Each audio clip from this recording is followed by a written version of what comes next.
Hello, I'm your news anchor, Heather Border. Welcome to the breaking news. It's the news that is breaking all the time.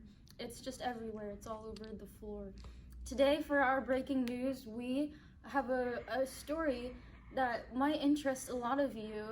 The true donor of the HeLa cell line has been identified as a woman named Henrietta Lacks. In the year 1951, Henrietta Lacks cells were taken from her during an operating procedure on cervical cancer that was found in her cervix. Since then, her cells have been cultivated in a lab.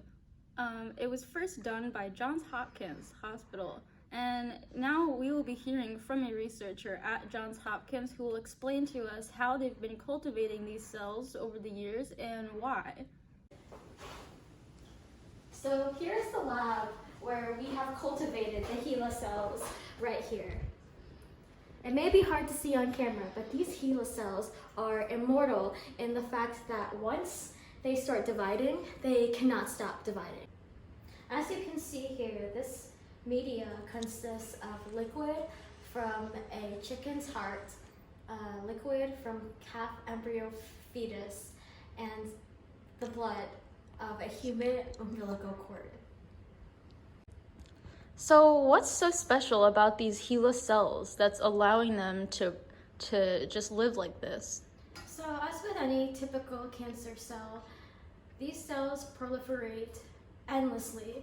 They are continuously undergoing mitosis, and what makes these cancer cells different from other cancer cells is that they can grow in a laboratory outside of the human body. Typically, when a patient dies from cancer, these cells stop growing because they have no place or no environment to really proliferate in. And HeLa cells, on the other hand, they can proliferate outside of the laboratory environment. We're currently using these cells to test vaccines for epidemics that are happening in other countries. For example, AIDS, polio, chickenpox. We are also thinking about sending these cells into space to test the zero gravity effects on human cells. So what are the social and legal implications of a study like this, though? Well, to start off, when the cells were taken from Henrietta Lacks, she was not made aware of this. And now, obviously, there are legal consequences for that nowadays. We have codes and laws concerning medical ethics, and you need...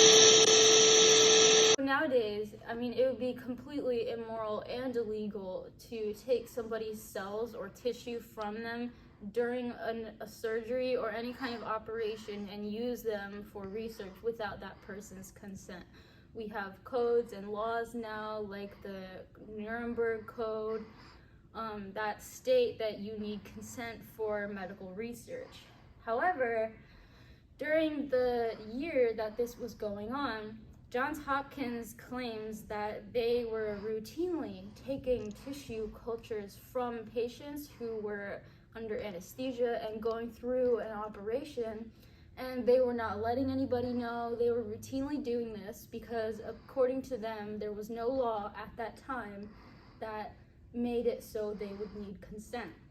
However, there is some debate over it because the Nuremberg codes were codified in 1949, which is 2 years prior to Henrietta Lacks going to the clinic at Johns Hopkins. One of people's main concerns nowadays relating this case is whether or not the family of Henrietta Lacks should be compensated for the millions of dollars that researchers have now made off their findings. Now we're gonna cut to a commercial break. Have you ever wanted an endless supply of something? Like maybe this mortar and pestle? Or maybe an endless supply of TSA slants? Well, today is your lucky day. Well, we've got an endless supply of HeLa cells. How endless are these supplies? As endless as these drips of water.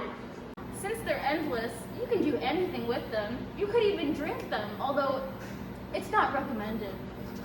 Buy your vials today for only 4 payments of $9.99. But wait! If you order them in the next 9 minutes, we'll throw in this. Now that the name of Henrietta Lacks has been released, the family, who was previously unaware of any research that was going on, is now expressing a want for compensation.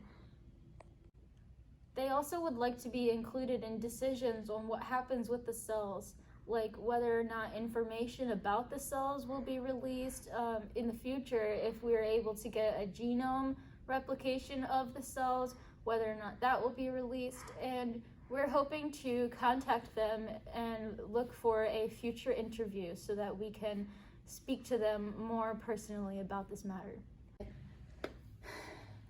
Well, I'm your host, Heather Border. Thanks for tuning in to the breaking news. We'll see you tomorrow where the news will be breaking even more. It's shattering. Oh God, pick it up. Oh, we're gonna lose the news. Oh no. Oh my God.